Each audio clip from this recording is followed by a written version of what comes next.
신생아를 키우기 전에 고민이 되었던 것이 있다면 수건은 얼마나 있어야 하는지, 옷은 어떤 종류로 몇 벌을 사야 하는지, 옷 사이즈는 어떻게 해야 하는지 등 하나부터 열까지 모두가 고민이 되더라고요.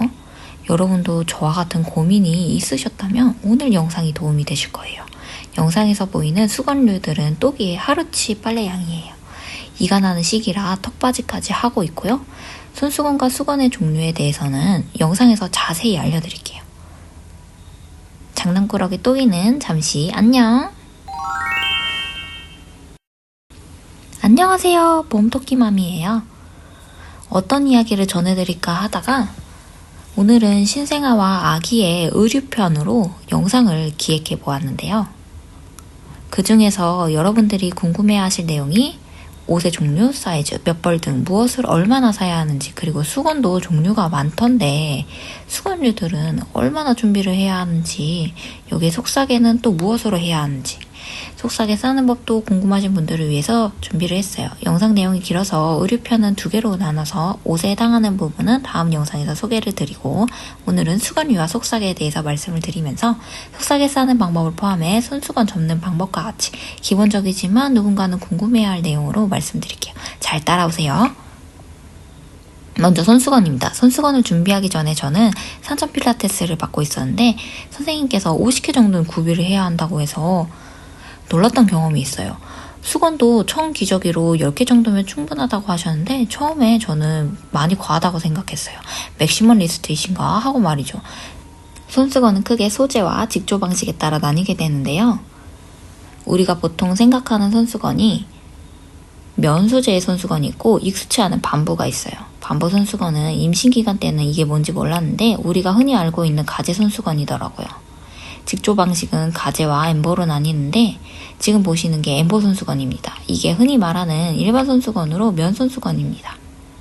저는 신생아 손수건을 하나도 사지 않았는데 조리원에 들어가니까 엠보 손수건을 홍보용으로 만든 업체에서 10매씩 묶어서 가져가라고 하더라고요. 그래서 잘 됐다 싶었죠. 가제 손수건은 조련 원장님이 10매를 퇴소해 주셔서 하나도 산 게 없어요. 이렇게 여러분들도 분명 주변에서 손수건을 받을 일이 많으실 거라서 50개를 모두 내돈내산 하지 마시고 선물로 들어온 손수건을 써보다가 양이 부족하다 싶으면 그때 추가로 구매를 하시면 현명한 소비를 할 수 있을 거예요. 제가 손수건을 사지 않았던 것을 보여드리려고 여기 031 지역번호 보이시죠? 출산하면 돈 들어갈 게 정말 많으니까 손수건 얼마 안 한다고 미리 많이 사지 마시고 일단 30개만 선물로 들어왔으면 30개만 써보고 부족하면 그때 사세요. 저는 또기가 신생아 때 아무리 손수건을 많이 써도 하루에 10개는 안 썼거든요. 그리고 제가 엠보는 보여드렸는데 가제 손수건은 보여드리지 않았으니 어떤 차이가 있는지 엠보 손수건과 차이점을 느껴보시라고 또기 수건 정리하면서 가져왔어요. 일단 엠보 손수건은 이렇게 겉면에 올록볼록 되어 있는 게 엠보 손수건이에요. 반면에 가제 손수건의 경우는 엠보 손수건과 다르게 면이 고르게 되어 있는데 실 조직이 조금 더 구멍이 뚫어져 있어서 얇고 가벼운 게 특징입니다. 개인적으로는 모유나 분유를 닦을 때보다는 세안용으로 많이 쓰고 있어요. 엠보보다는 부드러워서 세안용으로 좋다고 생각했고 분유나 모유 같은 경우는 같은 양이라도 엠보 손수건보다 조직이 얼기설기 되어 있어서 쉽게 손수건이 흥건해져 저는 잘 쓰지 않아요. 부모에 따라 거즈 손수건을 신생아 아기 잇몸과 혀를 닦는 데 쓰는데 저는 그냥 구강 티슈로 닦고 있어요. 위생관리하는 게 더 피곤할 것 같아서 쓰지 않지만 구강 티슈가 일회용이라 비선호하시는 분도 있으니 각자 취향에 맞게 쓰세요. 반부는 가격이 조금 있는 편이라고 알고 있고요. 선물로 1개 받아서 1개만 있는데 부드럽기로 따지면 반부, 가제, 엠보손이라서 손수건을 여러 개 저처럼 용도별로 나눠 쓰셔도 되고 그냥 쓰셔도 됩니다. 오른쪽에 반부 손수건이라 가제 손수건이라 직조 차이는 없고 면이냐 대냐면냐 차이라서 부드러움만 달라요. 굳이 가제와 반부를 나눠서 사지 마시고 사려거든 가제냐 반부냐를 결정하시는 게 조금 더 현명한 소비가 될 겁니다. 손수건 컬렉터도 아니고 굳이 다 살 필요 없어요. 때론 가제도 반부도 필요 없을 수도 있고 누군가는 엠보가 필요 없을 수도 있어요. 저는 돈 주고 산 게 아니라서 제 선호도상 일상생활에서는 엠보, 가제, 반부 순으로 쓰고 있고요. 반부가 싫어서라기보다 1개밖에 없어서 덜 쓰는 것도 있으니 참고해주세요. 가재 손수건은 열매면 충분하다고 생각하는데 저는 선물로 20매나 있어서 열매는 용변 후 민감한 부위를 닦는 데 쓰고 열매는 얼굴 세안용으로 나눠 쓰고 있답니다. 이렇게 저는 다이소에서 속옷 정리함을 샀던 바구니를 또 손수건 정리함을 쓰고 있고요. 아기가 태어났다고 정리함을 따로 사지 않았기에 집에 정리함이 없다고 따로 사실 필요는 없다고 봅니다. 엠보 손수건과 가재 손수건은 방향을 달리해서 구분하고 그 옆에 청기저귀가 놓여 있어요.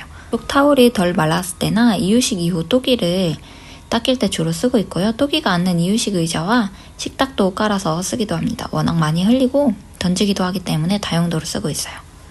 그리고 그 옆에는 또기 응가 후 엉덩이를 닦는 응가수건이 있는데 이건 제가 직접 소창면을 한마 사서 만들었어요. 굳이 저처럼 나눠 쓰실 필요도 없고 저처럼 만드실 필요도 없어요.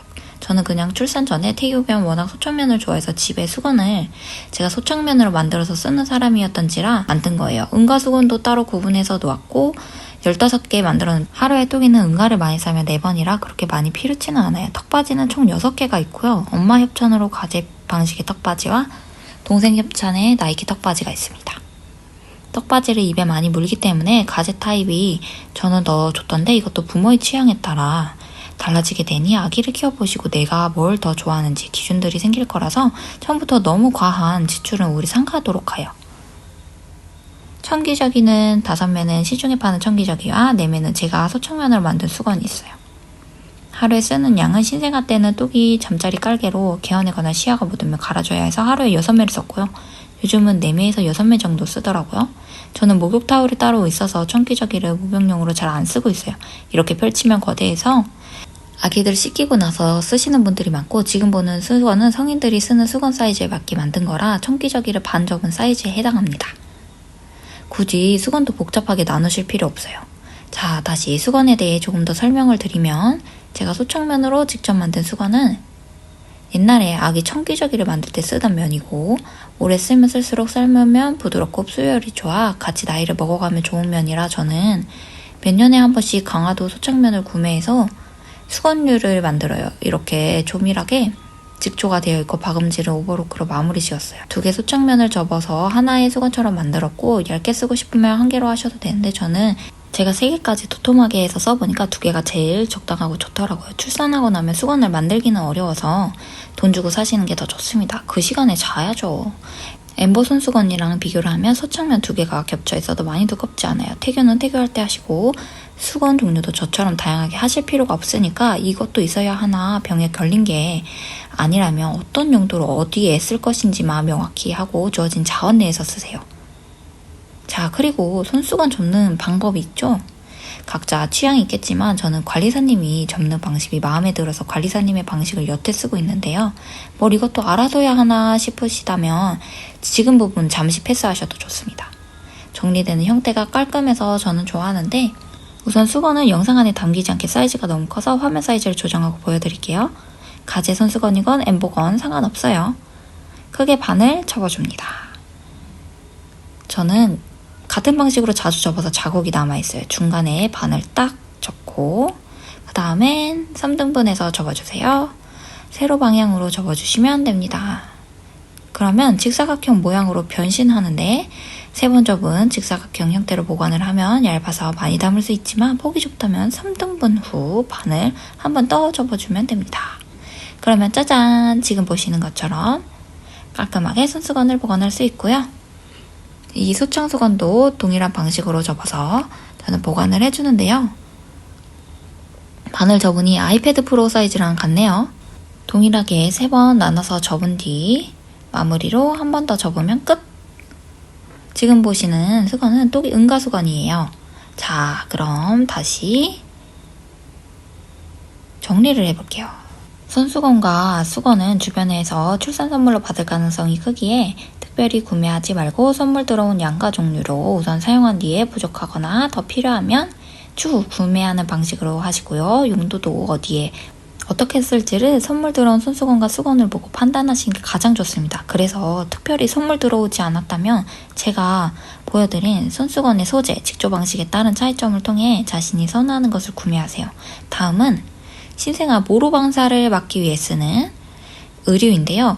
아기들이 새로운 환경에 적응하는 동안 생기는 반사활동으로 아기가 놀랄 수가 있어서 보통 조리원에서는 속삭이를 씁니다. 그런데 이 속삭이가 처음인 우리들은 수아드럽이나 수아들미라고 하여 사용하기 더 편한 의류 제품을 찾는데요. 수아드럽의 경우 팔이 위로 올라간 형태이고 수아들미의 경우 팔이 아래로 내려간 자세를 취해요. 수아드럽은 나비 모양처럼 생겨서 저희 집에서는 나비옷이라고 불렀고 지퍼로 되어 있어서 편합니다. 옷 입는 형태가 집업이랑 같아요.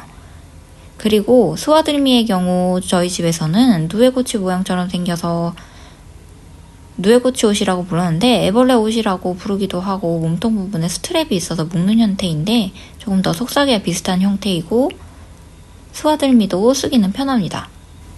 수아드럽은 영상에서 보시는 것처럼 나비 날개처럼 팔이 들려있고 저희 또기는 사진 찍을 때 2번 빼고는 완강히 거부해서 선물 받은 5개 모두를 쓰지 못했어요. 수아드럽은 출산 후 아기 신체 크기에 딱 맞는 사이즈로 구매하시는 것이 좋아요. 타이트해야 모로반사를 잡아주는데 쓰는 시기가 길지 않아서 크고 넉넉하게 입히겠다고 큰 사이즈를 사시면 모로반사를 전혀 잡지 못하니까 충분히 속삭이 싸는 법을 익히고 출산 후 우리 아기 키 기준으로 사는 게 실패가 없어요. 보통 신생아들 키는 50에서 60cm 사이니까 참고하세요. 다음은 수아들미인데 또기가 마른 편이라서 그런지 아니면 다리 길이랑 몸통이랑 수아들미랑 안 맞는지 항상 다리가 훌렁훌렁 벗겨져서 많이 쓰지는 않았어요. 속삭이가 부족할 때 주로 썼고 또기는 그나마 수아들미는 싫어하지는 않아서 수아드럽보다는 사용한 횟수는 많지만 10번도 안 쓴 것 같아요. 이렇게 가운데에 몸통을 넣고 누에고치처럼 생긴 이 옷의 가운데 있는 찍찍이를 잘 붙여주면 끝입니다. 사용은 확실히 편한데 자꾸 다리가 벗겨져서 자주 쓰지는 못했고요. 이벤트 당첨으로 공짜로 얻은 거라 사이즈를 제가 직접 선택하지는 않아서 더 실패한 게 아닐까 합니다. 이렇게 수아드럽과 수아들미 차이를 확실히 알 수 있었죠? 저희 또기의 경우는 속삭이를 가장 선호했고 보통 부모들이 많이 어려워해서 속삭이보다는 수아드럽이나 수아들미를 쓰지만 앞서 말씀드린 것처럼 익숙함과 편함으로 수아드럽을 사람들이 더 많이 선호하고 좋아하더라고요. 그런데 이것도 아마 아기마다 좋아하는 것이 다르고 부모도 쓰기 편한 게 있어서 많이 사기보다는 중고로 사거나 선물로 받은 것들을 써보시고 결정하는 것이 좋아 보입니다. 저는 또기 덕에 속삭이만 주로 써서 오히려 모로반사 방지 의류에 큰 돈을 들이지는 않았어요. 속삭이는 아무래도 아기의 힘이 세지면 잘 풀리긴 해서 성가시지만 저희 또기 선호도상 속삭이, 수아들미, 수아드럽이었고 보통 아기들은 수아드럽으로 거부하지는 않는다고 하는데 저희 또기는 수아드럽을 너무 싫어하더라고요. 또기가 조리원에 있을 때 제가 썼던 속삭이고요. 조리원에서 속삭이 싸는 법을 마스터해서 집으로 가면 수아드럽이나 수아들미에 대한 고민이 덜 수 있어요. 모든 종류를 다 써보지 않아도 되니까 상하게 맞춰서 쓰시면 되고 속삭이는 저는 5개를 사용했는데 빨래가 버거울 때가 있었어요. 시야가 새면 속삭이는 바로 갈아줘야 했기 때문에 매일 속삭이의 빨래가 언제 마르나 기다렸고요. 저는 건조기는 일부러 안 썼어요. 자, 그러면 속삭이 싸는 법을 알려드릴게요. 속삭이 싸는 법은 사실 어렵지는 않아요. 김밥 말듯이 싸기를 싸고 돌려서 옆에 쳐넣기면 되는데요. 또기가 자고 있어서 인형을 꺼낼 수 없으니 키친타올이 아기라고 생각하고 봐주시면 좋겠습니다. 속삭이도 또기방에 있어서 출입을 할 수 없으니 적당한 사이즈의 수건이 속삭이라고 생각하시고 영상을 봐주세요. 싸게 싸는 법이 중요하니까요. 먼저 속삭이를 펼친 뒤에 아기 크기에 맞게 접어주세요. 접어지는 면이 아기 얼굴 쪽으로 향하게 해주시고요. 그 다음에 아기를 눕혀주세요. 정 가운데 놓지 마시고 조금 더 왼쪽이면 왼쪽, 오른쪽이면 오른쪽에 놓으시고 짧은 쪽을 기준으로 한번 덮고 이때 살짝 당겨서 배 위로 덮어주세요. 아기 팔 부분에 끝선이 닿게 해주시고요. 긴 면을 돌려서 아기를 감아주세요. 이때 주의할 점은 타이트하게 당겨서 돌려야 잘 안 풀려요. 보통은 눕혀서 돌릴 거고 마지막에 튀어나온 면을 몸통 앞쪽으로 꺼내어 꽂아주면 속삭이 싸는 법은 끝입니다. 간단한데 처음에는 아기가 자꾸 너무 여려서 속삭이 싸는 것도 무섭더라고요. 그리고 주의할 부분은 타이트하게 속삭이를 안 싸면 모로반사를 막는 데 의미가 없고 자꾸 풀려서 다시 속삭이를 싸느라 스트레스가 이만저만이 아니기에 반드시 면을 당겨가면서 타이트하게 싸줘야 아기도 안정감을 느끼고 부모도 편합니다. 개인적으로 속삭이 중에서 잘 늘어나는 재질보다는 잘 늘어나지 않는 재질이 속삭이가 좋아요. 면이 부드러우면 좋기는 한데 제가 써보니까 잘 풀려서 그 속삭이는 덜 쓰게 되더라고요. 아무튼 속삭이도 선물로 들어올 테니 너무 많이 사려고는 하지 마시고 선물이 안 들어왔다면 조련에서 한번 써보시고 결정해보세요. 퇴소할 때 선물로 주기도 하니까요. 저희 또기가 속삭이를 하고 많이 움직이면 이렇게 말려서 얼굴 위에까지 올라가게 가기도 해서 숨쉬기 힘들지 말라고 접어주었는데 제일 좋은 거 다시 속삭이를 싸주는 게 가장 베스트이긴 합니다. 그런데 너무 귀찮아요. 우리 쿨쿨하는 귀여운 뚝이 세상태 평하군요. 뚝이는 원래 베개는 안 썼는데 뒤통수가 너무 납작해져서 급하게 선물 받은 짱구 베개를 썼고요. 귀여운 뚝이 꼬물꼬물 발가락은 서비스로 보시라고 편집하지 않았어요. 발가락이 시원하니 제 발을 닿지는 않았어요. 저는 짧은 발가락입니다. 조련이 3주 계시는 분들은 신생아 손톱 가위를 챙겨가시면 발톱이랑 손톱을 잘라줄 수 있어서 좋아요. 생각보다 금방 자라는데 조련에서는 안 잘라주더라고요. 귀여운 우리 똑이.